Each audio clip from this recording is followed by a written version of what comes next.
Assalamualaikum warahmatullahi wabarakatuh, teman-teman semuanya. Kembali lagi bersama saya Arif di episode selanjutnya para pencari celah. Jadi di sini saya akan membahas tentang pertanyaan netizen lagi bersama dengan Ustadz atau Mas Ilham Ibrahim. Assalamualaikum Mas Ilham Ibrahim. Waalaikumsalam. Nah gimana ini penampilan? Waduh, Keren ya. waduh. Kita lebih serasa menjadi Ustadz Hanan Ataki nih. Waduh, ini pakai kupluk. Waduh, ini wah pakai hoodie, pakai kupluk. Waduh, kekinian sekali nih. Seperti Ustadz Hanan Ataki. Wah, masya Allah. Terlalu memaksakan gaul. Waduh, iya. Waduh. Ya udah Ustadz, langsung aja. Gimana kabarnya Ustadz? Jelas lah, baik alhamdulillah. Alhamdulillah. Masih baik ya. Puasanya masih lancar? Masih lah. Main soalnya bilang katanya mau bolong kan. Kemarin sempat bilang kan. Ya rencana kan nanti rencana. Iya Mau pulang kan? Mau pulang ke Ya. rumah, mau balik pulang balik, kampung kan. atau gimana? Perjalanan ngapain Iya. kan? Harus puasa. Iya benar. Kan kita kan di Islam kan diajarkan memudahkan. Iya, Mudah. musafir itu kalau dalam perjalanan dibolehkan untuk buka puasa. Nah, tuh teman-teman, tuh kalau kalian pengen nggak puasa ya, apa? Jalan-jalan yang jauh sekalian. Maksudnya kan itu kan juga ada syarat-syaratnya juga kan Ustaz? Iya. Ya, ada syarat-syaratnya juga. Itu nanti bakal dibahas ke episode selanjutnya atau kapan lah. Kalian bisa cari sendiri gitu.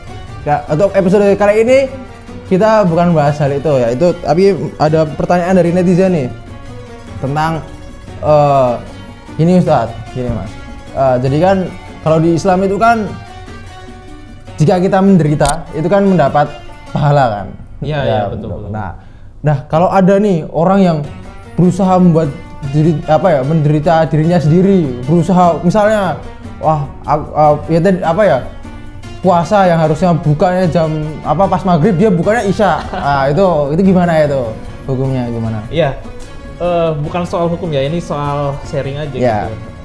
Santai aja. Sebenarnya ada di dalam Quran memang Allah itu memberikan sedikit ketakutan berupa kelaparan, terus kekurangan harta, terus ketakutan soal jiwa kita dan sebagainya, itu supaya meningkatkan kualitas iman kita gitu. Jadi cobaan itu ya untuk untuk menyeleksi mana hamba-hambanya yang kuat gitu. Cuman jadi aneh gitu kalau orang-orang itu kadang membuat-buat penderitaan dengan harapan bahwa semakin menderita itu semakin dekat dengan Tuhan. Makanya banyak orang yang membuat-buat penderitaan, misalkan tidak mau berbuka puasa padahal dia seorang musafir, terus kemudian tidak mau berbuka puasa padahal ibu-ibu hamil dan sebagainya dengan alasan bahwa iman saya kuat, saya lebih menderita, iman saya lebih kuat gitu kalau saya lebih menderita. Jangan sok-sokan tuh teman-teman. Iya itu makanya, banyak persepsi yang salah. Padahal penderitaan itu tidak ada hubungannya dengan kualitas iman seseorang. Iya betul.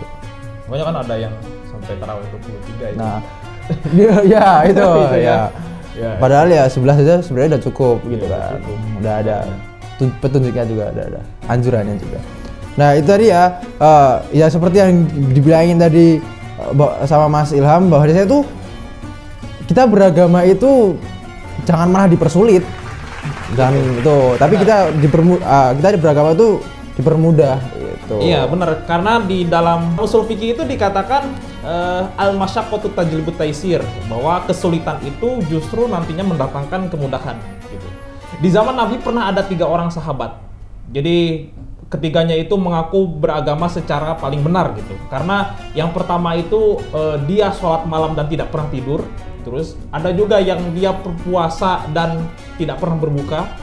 Dan ada juga yang menikah dan rajin beribadah.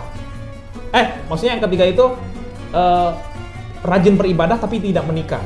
Oh ya. Nah, kata Nabi itu, di antara kalian bertiga aku yang paling baik karena aku tidur dan sholat malam, terus kemudian aku puasa dan berbuka, dan aku juga rajin beribadah dan menikah gitu. Jadi di sini sebenarnya menjadi sinyal bahwa di dalam Islam itu prinsipnya itu bukan membawa penderitaan, justru membawa pada kemudahan. Nabi kan diutus bu'istu liutamimah makarimal akhlak gitu. Jadi Nabi diutus itu bukan untuk membawa penderitaan justru ya untuk membenarkan akhlak. Kemudian Nabi diutus juga untuk membawa rahmat, bukan membawa derita. Ya sebenarnya yang membuat derita itu bukan lebih dekat dengan Tuhan, justru lebih dekat dengan ajal gitu. Iya. Nah itu teman-teman tadi loh dan sebutin Rasul itu diutus di apa ya, diutus oleh Allah di muka bumi untuk membenarkan akhlak kalian, kalian yang nggak punya akhlak itu yang komen asal komen nggak kira-kira gitu kan. Nah itu makanya apa ya mulut kalian tuh dijaga gitulah, mulut kalian dijaga gitu. Iya. Mulut itu juga bisa membuat penderitaan bagi orang. Tuh Mulut perlu digarisbawahi itu tuh. Dari kesimpulannya ya janganlah jadi orang yang sok-sokan kuat kalau kita merasa bisa, padahal sebenarnya itu Islam itu sangat memudahkan gitu. Kalau misalnya kayak tadi itu puasa aja, kita aja dibolehkan tidak berpuasa ketika kita sedang musafir, kita tidak perjalanan jauh ataupun sedang itu melahirkan gitu. Jadi ya kesimpulannya itu intinya tuh Islam tuh memudahkan bukan mempersulit. Nah, iya, karena begini, pencapaian spiritual itu tidak didapatkan melalui penderitaan di dalam Islam itu. Berbeda misalkan dengan ya orang-orang Syiah misalkan, itu kan ada festival Karbala misalkan. Terus ada juga ya pokoknya banyak lah aliran-aliran agama lain yang menjadikan penderitaan itu sebagai medium untuk spiritual dalam diri. Yang itu ya, yang nanti apa pakai pisau itu kan? Iya. Tuh. Ada gitu sekte-sekte yang lain. Tuh. Nah di Muhammadiyah pengalaman spiritual itu tidak didapat dengan misalkan penyendirian, terus kemudian beribadah aja gitu loh. Tapi di Muhammadiyah itu justru spiritual didapatkan dari amal sosial. Nah, jadi karena amal sosial inilah justru perasaan spiritual itu muncul, karena kalau kita berbagi dengan orang lain itu kan justru memunculkan hal-hal yang spiritual gitu loh, dan hal-hal yang batiniah gitu loh. Jadi ya jangan membuat penderitaan gitu loh. Buat apa? Mendingan mendingan hilangkan derita, datangkan cinta. Wah tuh, hilangkan derita, datangkan cinta. Jangan datangkan head comment di mulut kalian itu ya. Jadi untuk episode kali ini mungkin itu aja. Atau Ustadz mau nambahin ada closing statement? Nggak ada closing sah. Ya udah ya. Untuk konten kali ini di episode kali ini sudah sampai sini aja. Mungkin kalau kalian suka bisa di like, komen, dan jangan lupa subscribe, oke?